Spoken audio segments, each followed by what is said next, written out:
고린도 교회에서는 여러 가지 다양한 은사들이 나타났습니다.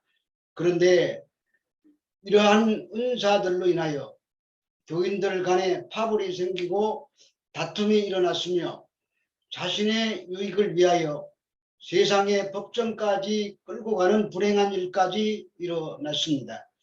그래서 앞에서는 잠잠하여 덕을 세우라는 내용의 말씀으로 은혜를 나누었습니다.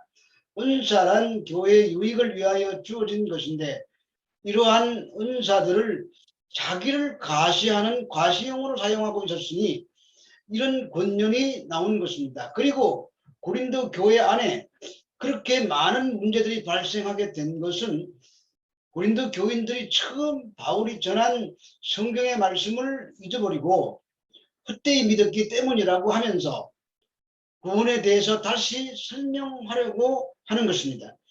고린도전서 15장 1절에서 2절 말씀입니다. 형제들아 내가 너희에게 전한 복음을 너희에게 알게 하노니 이는 너희가 받은 것이요 또 그 가운데 선 것이라.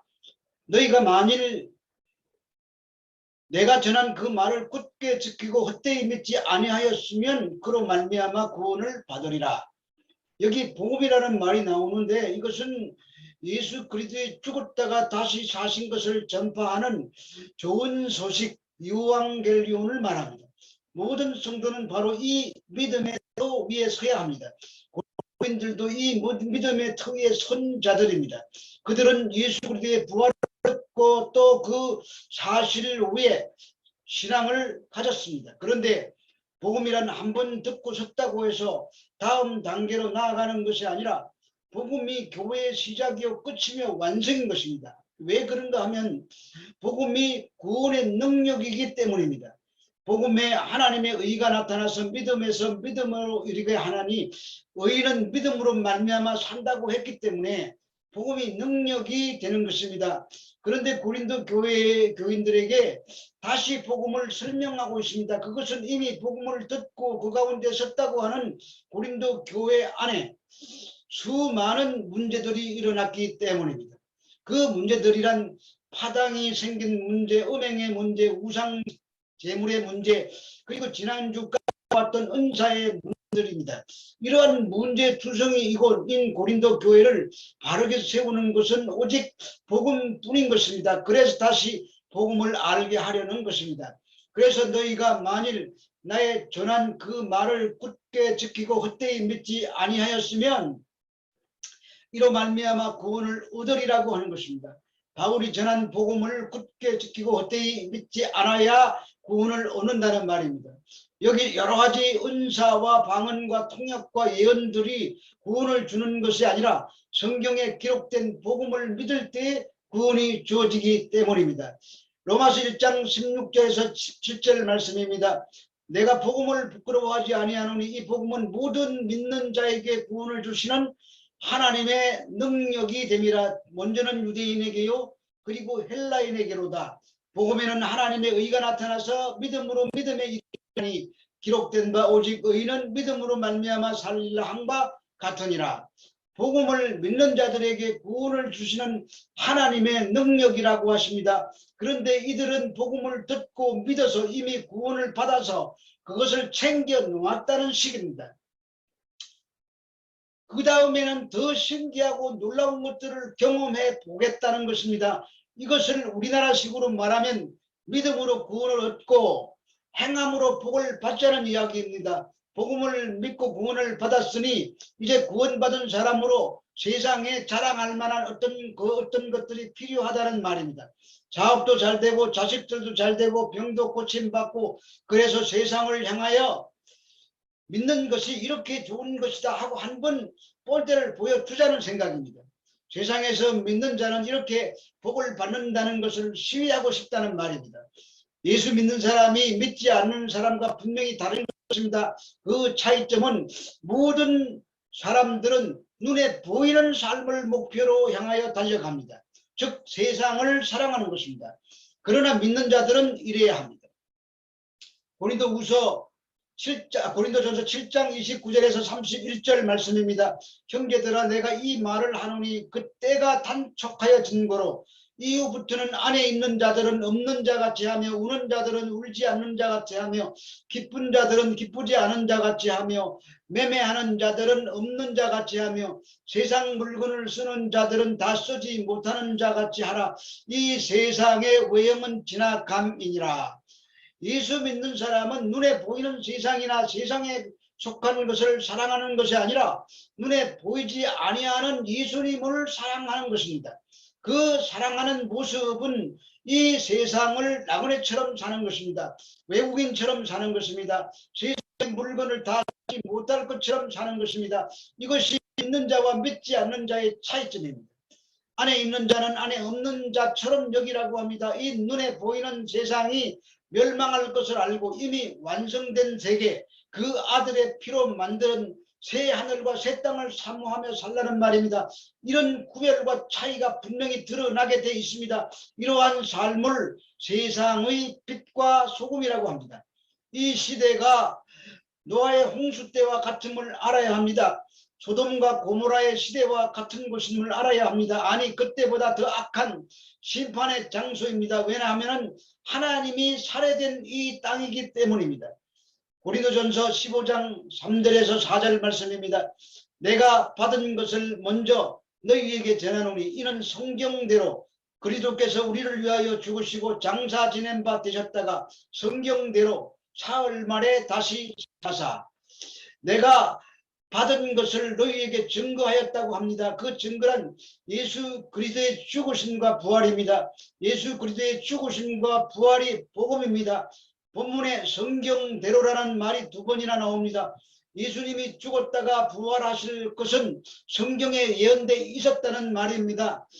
구약 성경은 부활에 대한 예언이 여러 곳에 언급되고 있습니다. 그리고 신약 성경은 더 많이 기록되어 있습니다. 그것은 모든 인류가 고대하는 목표이기 때문입니다. 이사야서 26장 19절에도 보면은 죽은 자들은 살아나고 그들의 시체들은 일어나리라 라고 기록되어 있습니다. 다니엘서 12장 2절에도 땅의 티끌 가운데 자는 자 중에서 많은 사람이 깨어나 영생을 받는 자도 있겠고 라고 기록되어 있습니다. 이 밖에도 구약의 많은 부활에 대해서 예언했습니다. 로마서 8장 19절에 보면은 피조물이 고대하는 바는 하나님의 아들들이 나타난 것이니라 라고 합니다. 예수님께서 엠마오로 내려가는 두 제자들에게 구약을 들어서 자신의 부활에 대해서 설명하시기도 합니다. 누가복음 24장 25절로 27절 말씀을 보겠습니다. 이러시되 미련하고 선지자들이 말한 모든 것을 마음에 더디 믿는 자들이여 그리스도가 이런 고난을 받고 자기의 영광에 들어가야 할 것이 아니냐 하시고 이에 모세와 모든 선지자의 글로 시작하여 모든 성경에 쓴 바 자기에 관한 것을 자세히 설명하시니라. 마태복음 22장 31절 32절에서는 우리가 부활에 관한 말씀이라고 생각하기 어려운 구절을 예로 들어서 부활을 설명하고 계십니다. 죽은 자의 부활을 논할진대 하나님이 너희에게 말씀하신 바 나는 아브라함의 하나님이요 이삭의 하나님이요 야곱의 하나님이로라고 하신 것을 읽어보지 못하였느냐.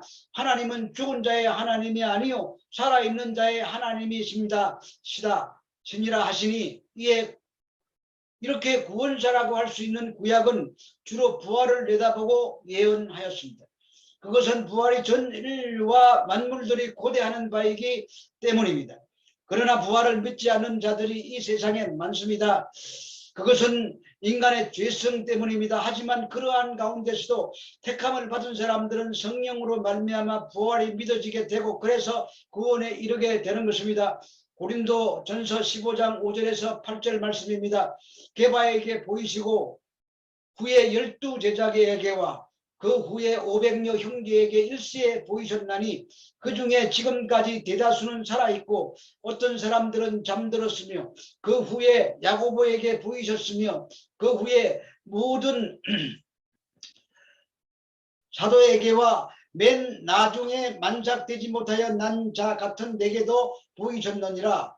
왜 부활의 목격을 이야기하는가 하면은 고린도 교인 중에 부활이 없다고 하는 자들도 있었기 때문입니다. 그 부활하신 주님을 베드로가 만났고 12제자들에게도 보이시고 500여 명의 제자들에게도 보이시고 그 중에 태반이나 지금도 살아있다고 분명히 말하고 있습니다. 그 후에 야고보에게도 보이셨다고 합니다. 그리고 맨 나중에 바울에게도 보이셨다고 합니다.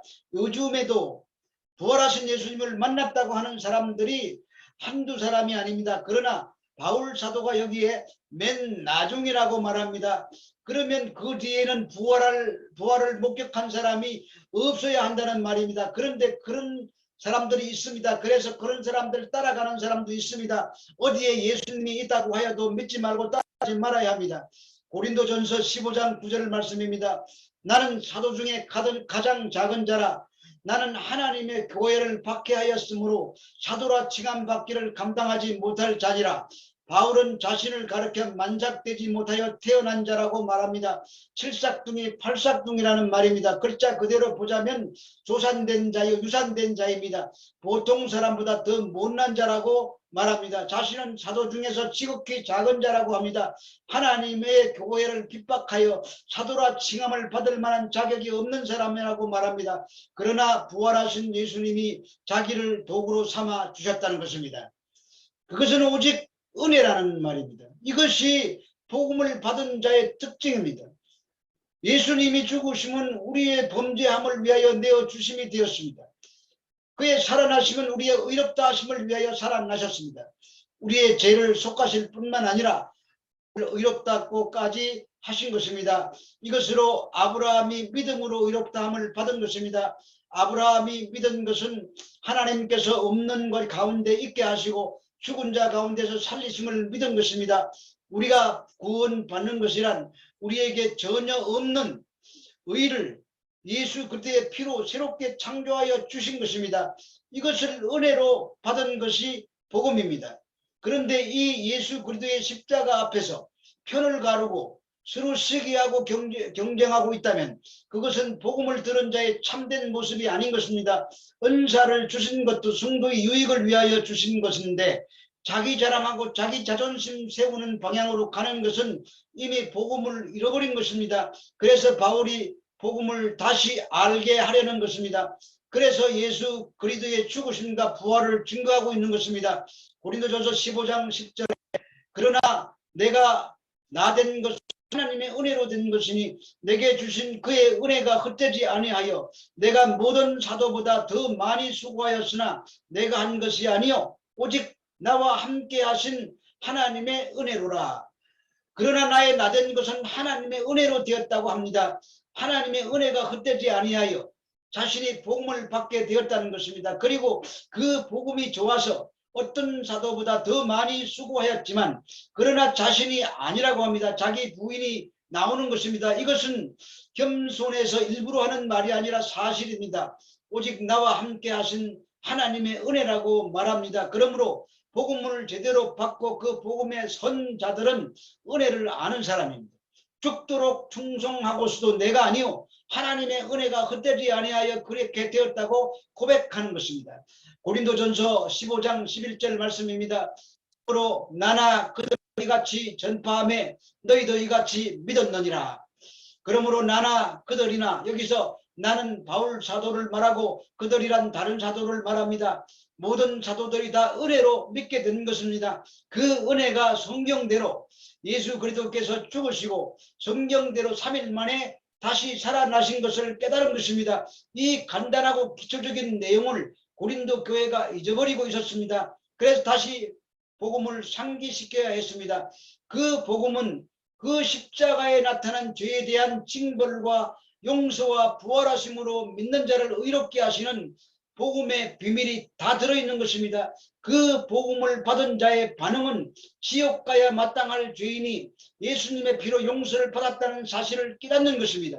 그러므로 이제 내가 사는 것은 모든 것을 은혜로 받고 사는 것입니다. 어느 한 가지 늘 은혜 아닌 것이 없습니다. 은혜가 희미하면 복음이 희미한 것입니다. 나의 나 된 것은 오직 하나님의 은혜로만 된 것입니다. 이 모든 것이 성경대로 알고 믿는 것입니다. 성경대로 알고 믿는 은혜가 여러분에게 충만하기를 소망합니다.